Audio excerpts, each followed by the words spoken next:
Voilà, coucou les amis, nouvelle vidéo sur l'essentiel.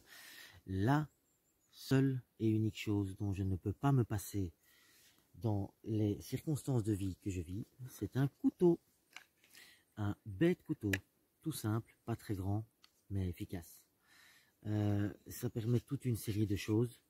J'ai envie de dire le plus simple, ça vous permet de faire du feu, ça vous permet de vous défendre, ça vous permet de manger, ça vous permet de faire des outils. Voilà, en résumé, c'est à peu près tout, mais du coup, ça veut dire quasiment tout. Sans une lame, sans un couteau, je pense que je serais perdu. Celui-ci, vous savez bien, je suis pas du genre à parler de marque, mais il s'agit d'un Mora, un Mora Kniv. J'en suis très content de la lame, mais je suis déçu du couteau parce qu'en fait, ici, normalement, il y a une partie qui vient s'emboîter avec un Fire Steel. Vous voyez, il y a un petit espace ici, et le Fire Steel est manquant. Évidemment, il est cassé. Pour la bonne et simple raison que j'ai fait du bâtonnage dessus. Je montrerai ce que c'est du bâtonnage. Et que le Fire Steel, qui est en fait le seul point de fixation avec le manche, s'est cassé après 3 heures d'utilisation. Donc pour vous dire, c'est le Mora T-Spark. Mais moi, j'en suis pas content parce que c'est très fragile. Maintenant, j'ai de la chance. Vous voyez mes grosses paluches. Le manche, il passe encore juste dans ma main. Donc du coup, j'utilise encore. Et je l'ai gardé parce que ça me permet de faire des travaux un peu plus lourds. Et d'éventuellement ne pas être trop embêté s'il devait être cassé ou très éméché ou quoi que ce soit. Donc du coup, comme j'ai cassé celui-là, je l'ai remplacé. Ce qui n'était pas forcément nécessaire, mais je l'ai remplacé par la même marque. J'ai oublié le nom du modèle. Ne me demandez pas, peu importe. C'est un modèle Mora aussi. Vous voyez, écoutez, il est sale. Je l'ai utilisé hier pour déplacer des bûches en feu. Ce couteau-là, c'est exactement la même marque, Mora Kniv. Il est un petit peu plus élancé, plus étiré. Je ne sais pas si vous voyez bien la lance. Donc voilà, la lame au départ commence très large et puis elle s'affine ici. Ce qui permet d'avoir une lame un petit peu plus fine vers l'avant. Et c'est ça qui est important, ça permet plus facilement de rentrer dans du bois et de sculpter. Donc ce couteau-là, je l'utilise plutôt pour, voilà, soit déplacer du bois, des petites choses qui ne sont pas dangereuses, ou plutôt du travail de précision, plutôt. Maintenant, si jamais je devais perdre le noir, il faudrait bien que j'utilise de manière plus forte, et je le ferai si nécessaire. J'en suis très content, seul détail que je n'aime pas ceci. C'est trop souple, ça m'énerve. À la ceinture, ça se retrouve parfois comme ceci, comme cela, ça c'est très embêtant. Je trouve que ce système-ci était bien plus rigide, se glisser en dessous de la ceinture, il ne faut pas sortir la ceinture, ça se glisse, et je trouve que ça tient assez bien. D'un autre côté, si c'est trop haut, ça peut se caler, etc. Donc moi perso, je les garde jamais en poche, et je les attache jamais à ma ceinture, je les laisse dans mon sac. S'il y a quelque chose que j'attache de temps en temps à ma ceinture, c'est une troisième lame que j'ai. Mais non, c'est pas vraiment pour son couteau que j'ai acheté ça, c'est vraiment pour le côté multifonctionnel. Mais voilà, c'est un Leatherman où j'ai une lame dessus, une belle lame très correcte. Vous voyez, elle n'est pas plus grande que ma main, c'est pas énorme, mais ça coupe très très bien. L'avantage c'est qu'elle s'ouvre à une main, voilà, c'est vraiment pratique. Et il y a un système de blocage, donc elle ne sait pas se retourner si vous ne le décidez pas. Bon, pour le reste, il y a beaucoup d'outils là-dessus, mais voilà, c'est pas le moment d'en parler. Ici, c'est cette lame qui m'intéresse, qui est vraiment utilisée pour plutôt percer des trous, parce qu'elle est plus petite, et surtout, j'ai ce gros manche bien stable, me permettant d'aller creuser dans du bois. Maintenant, un gros détail qui est important, un couteau pliable, ne jamais bâtonner dessus, parce que le point de fixation, enfin le point de pivot, je vais l'appeler comme ça, c'est un point faible évidemment. Si vous bâtonnez dessus, à un moment ou un autre, voilà, votre lame elle va sortir.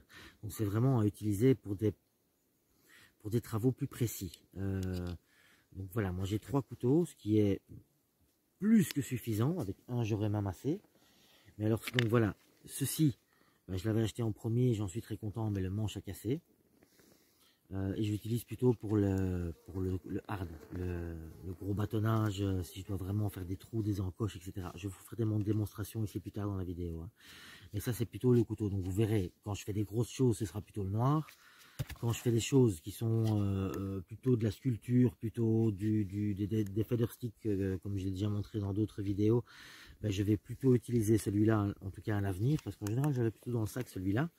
Et alors celui-ci, ben, ce sera plutôt utilisé dans le domaine multifonctionnel, dans le domaine voilà, du perçage de trous, de petites découpes un petit peu moins lourdes. Voilà un petit peu ce que je peux dire de ce que moi je possède.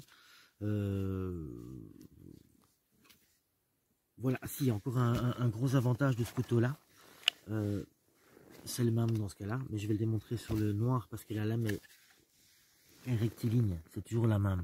Donc l'inclinaison, je vais bien le rapprocher, vous voyez, l'inclinaison ici, l'angle est exactement le même, et il est surtout très large, très profond, ce qui vous permet sur une pierre aiguisée de trouver l'angle facilement et de pouvoir le suivre.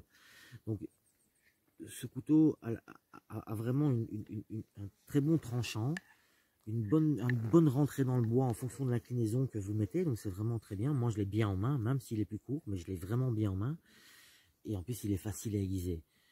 Vous voyez, c'est aussi une lame qui est très large jusqu'à la petite pointe, c'est pour ça que sur celui-ci je me permets de bâtonner.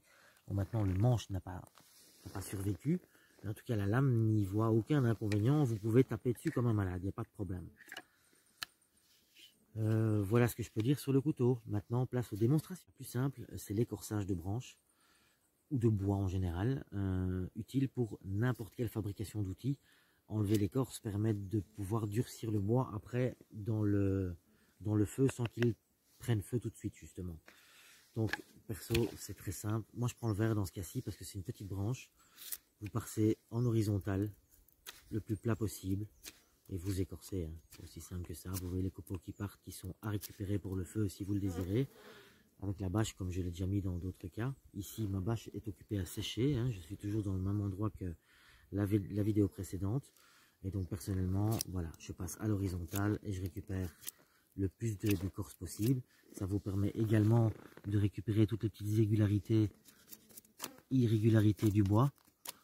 Vous voyez, donc c'est plutôt dans le principe de la sculpture. Mais ça vous permet de faire un long bâton, par exemple, pour faire des brochettes, pour faire un pic de tente, une sardine, comme on dit.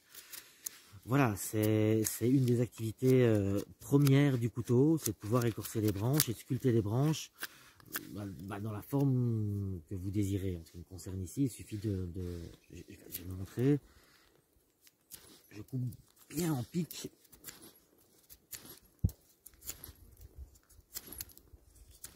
Des gros copeaux. Voilà, et on a une belle pointe que je vais montrer. En ce moment-là, on peut utiliser pour piquer dans le sol. Voilà, et d'avoir quelque chose de fixe pour poser une grillade, pour poser n'importe quoi près du feu. C'est tellement utile de pouvoir fixer quelque chose au sol. Donc voilà, ça se fait au couteau, hein. Si vous n'avez pas de couteau, comme on dit chez moi, c'est croquette, hein. Il y a moyen avec un bête bâton comme ça, mais on va essayer, hein. Donc s'il est cassé et qu'il a une demi, bah, peut-être que ça va passer, mais on va essayer aussi. Ouais, je rentre dedans, mais il faut déjà que je mette tout de suite beaucoup plus de pression. Et ouais, bah, voilà, la stabilité n'y est pas, hein. Voilà, tout de suite, c'est qu'un demi-bâton qui est dedans, hein. Donc, ouais, donc tout ça, j'ai envie de dire, la pointe, comme, voilà, je m'étais fait une pointe ici. L'avantage, c'est que là, vous rentrez dans le sol d'une manière très efficace. Et ça, sans couteau, croquette, hein, j'ai déjà dit, hein. Donc voilà pour la première démonstration, c'est la première et la plus simple. C'est vraiment voilà le travail des sticks. J'ai déjà montré en démonstration les feather sticks et les copeaux. Donc nous allons passer à la suivante. Voilà, pour la démonstration numéro 2, je vais vous parler des assemblages. Donc des assemblages du bois que l'on peut faire grâce à un couteau. Alors avant de commencer la démonstration, je vais vous faire un exemple qui est fictif, bien évidemment. C'est juste pour vous montrer, je ne vais pas construire quelque chose derrière. Je ferai d'autres vidéos de mes constructions, mais sans les commenter. Comme ça, vous avez déjà l'explication avant, ça c'est le principe. Voilà, donc ici je voudrais vous montrer un assemblage. Donc je vais simplement marquer dans un... pré-marqué pour faire les découpes à l'avance.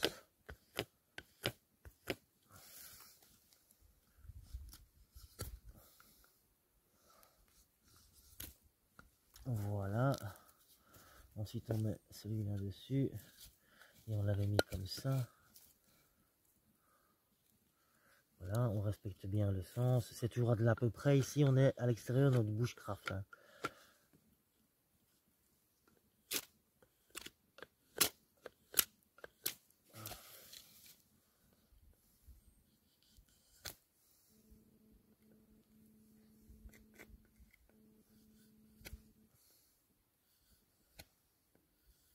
Voilà, donc marquage réalisé. Vous voyez pas bien vous, mais je vais essayer de vous montrer. Vous voyez une ligne ici et une ligne là. Donc ce que je vais faire, je vais bâtonner ici des traits comme ceci.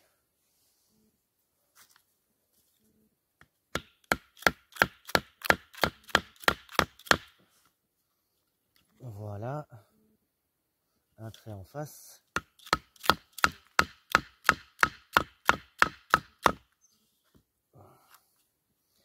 Voilà, et là on a la base de travail, en sachant que je vais donc couper la moitié, ce sera à peu près ici. Je vais me faire une marque. On dit bien à peu près, on pourra toujours rectifier. Voilà. Et donc voilà, j'ai commencé. Maintenant, on va commencer à gratter. Non, je vais d'abord taper un peu plus profond. Parce que j'ai peur de dépasser alors. Voilà, je vais reprendre un petit peu derrière.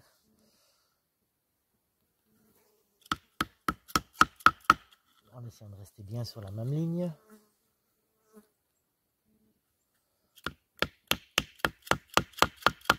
Évidemment, c'est un travail de longue haleine. Hein. D'ailleurs, tous les travaux de bushcraft. Donc, vous avez bien vu les deux lignes. Maintenant, je me suis mis debout, vous ne me voyez plus, mais j'ai besoin de stabilité. Maintenant, on va rentrer dans le bois, doucement. Et on va commencer à créer une encoche. Hein.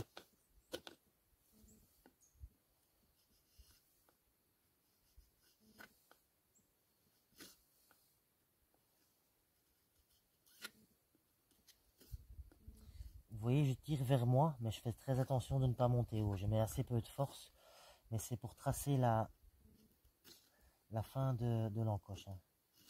Sinon, à chaque fois, je râpe et je prends tout avec et mon marquage n'est plus précis.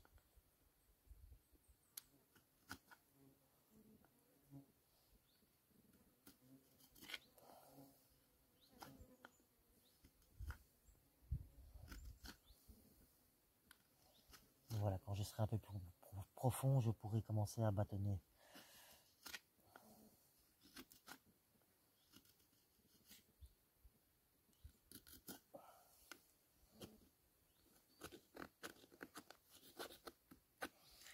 Voilà les amis, j'ai travaillé un petit peu hors caméra le temps de recharger mon téléphone.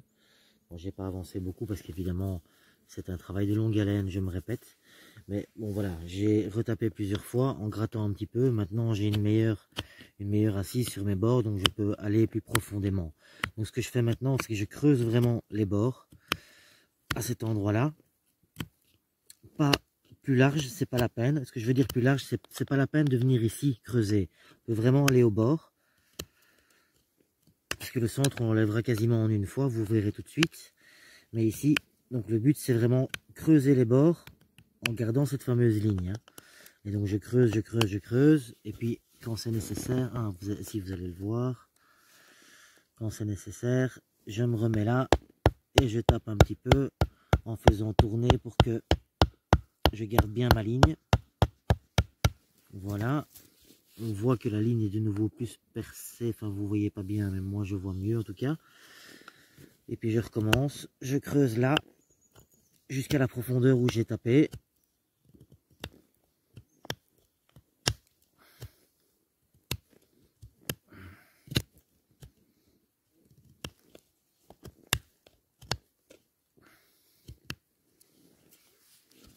Et puis, on est reparti pour un tour. Hein.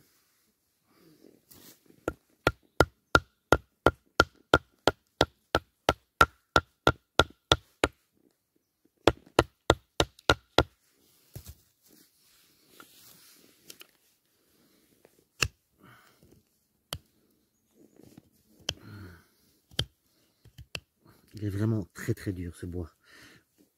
Oh. Ben voilà, je vais avancer un peu hors caméra, mais vous verrez l'évolution. Voilà un petit peu de travail effectué déjà hors caméra. Vous voyez ici le centre, je ne sais pas si vous voyez, mais ici j'ai réussi à l'arracher en faisant comme suit. J'ai pris donc mon couteau TS Park et j'ai tapé en bâtonnant comme ça. Alors, je vais essayer de choper encore une tranche. Je vais la prendre de ce côté-ci.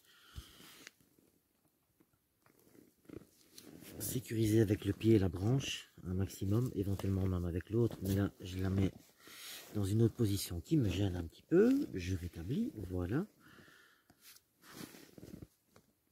On va pas prendre trop.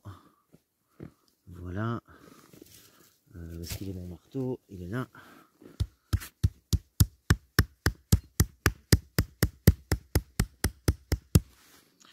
Je rentre dedans.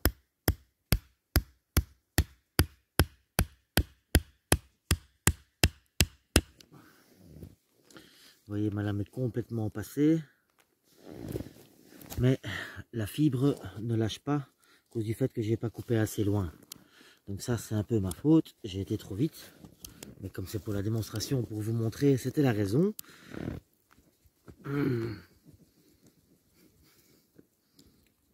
C'est un petit peu dur à sortir, voilà. Donc en fait ici il suffit de... Ah ouais, de nouveau j'ai plus un bon plan. Mais je vais rebâtonner ici afin de libérer la fibre que j'ai levée. Et voilà, je pourrais l'enlever. En continuant comme ça, je gratte. Mais voilà, j'ai bâtonné un petit peu ici. Donc maintenant, normalement, je vais pouvoir libérer cette partie de fibre que j'avais libérée par en dessous. Alors, je dois faire attention parce que là, je peux casser mon couteau avec ce que je fais. Mais voilà comment est-ce que j'enlève beaucoup de matière en pas trop d'efforts, en bâtonnant un petit peu. Mais sur le principe du bâtonnage. Donc voilà, je vais le reprendre avec le tranchant dans l'autre sens. Voilà, ça je suis bien passé à travers. En poussant ici sur les bords, je peux avancer un petit peu. Ça fait levier. Ah, je vais essayer comme ça, mais ça c'est pas bon pour le couteau. Voilà. Et vous voyez, il y a un bon morceau qui sort là. Donc là, on voit déjà, il y a pas mal de travail qui est fait. On est encore loin de la moitié, mais ça avance déjà pas mal. Et alors pour aller rechercher, je prends le verre qui est plus tranchant, je trouve. Et là, on peut aller rechercher les bords. Comme maintenant, le centre est quasiment plus bas, je peux regratter vers les bords.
Voilà les amis, ici j'ai réussi à enlever un bon morceau. Vous voyez, ça fait quand même plaisir d'enlever une grosse partie comme ça. Donc là maintenant je suis déjà voilà, un bon 2/3 du travail à faire. Je vais régulariser tout ça.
Donc voilà, j'aurai fini. En tout cas, je n'en ferai qu'une parce que la démonstration, ça suffit. Mais voilà un petit peu le travail. Donc vous en faites deux. Et alors vous avez un assemblage. Bon, évidemment, ici, ça ne va pas passer, mais ça passerait l'un dans l'autre. Et on aurait la moitié, vous comprenez? Et en mettant deux comme ça, si vous en avez deux sur le sol, ici au sommet, là, vous pourrez découper les branches. Vous pourrez facilement faire des choses. Mais je montrerai un jour un... comment ça s'appelle encore? Un trépied? Non, un escabeau? Non, je ne trouve plus le mot. Donc bref, voilà l'objet. Voilà le travail. Donc j'ai utilisé principalement mon couteau noir, mon couteau vert et... Où est-ce qu'elle est, ma branche? Cette branche qui est devenue une charpie entre temps avec tous les coups de couteau qu'elle s'est pris dans la gueule. Mais bien efficace parce que bien solide. Voilà pour la démonstration de l'assemblage. Voilà, donc encore prêt pour une démonstration. Ici c'est simple, c'est du bâtonnage mais pour fendre des bûches. Normalement ça se fait à la hache, mais quand on n'a pas de hache il faut bien le faire au couteau. Des arbres complets c'est compliqué, mais des petites bûches comme ceci c'est très easy.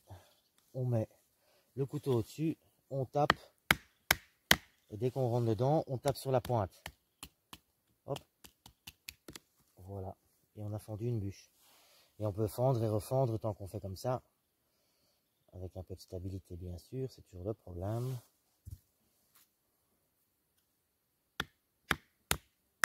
Dès qu'on est dedans, on laisse aller. Ça permet de fendre des bûches. Pour le feu, ou pour faire des assises, ou pour n'importe quoi. Je vais encore montrer sur celle-ci. Avec le côté tranchant, ça va mieux. Voilà. Tape une fois ou deux. Dès qu'on est dedans, je peux même faire comme ça. Mais perso, je préfère rester stable, tranquille et taper avec le bâton. Voilà, ça permet aussi que ça éclate pas dans tous les sens. Et donc voilà comment on peut séparer des bûches assez facilement avec simplement un couteau. Sans hache, c'est la meilleure manière de faire. Est-ce que j'ai encore une petite bûche pour vous montrer?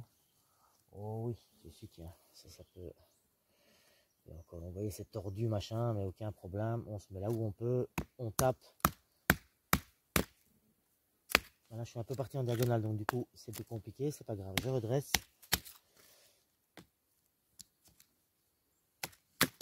Voilà. On va essayer de la prendre comme ça. Il est très bizarre ce bois. Voilà, et vous voyez comment on fend des bûches facilement. Donc ça c'est le principe du bâtonnage pour fendre une bûche. Voilà, voilà.